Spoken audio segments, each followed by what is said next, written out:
gamma I of t plus RT ln Fi cap.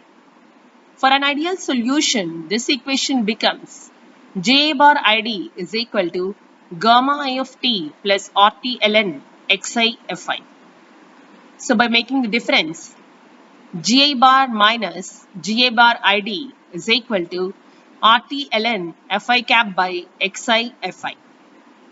So this difference is the partial excess gives energy Gi bar excess, and the dimensionless ratio Fi cap by Xi Fi is called the activity coefficient of species I in solution and is given by the symbol gamma I.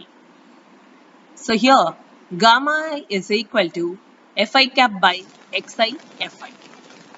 So Gi bar Xs is equal to RT ln gamma I. So for an ideal solution, Ga bar Xs is equal to 0 and gamma I is equal to 1.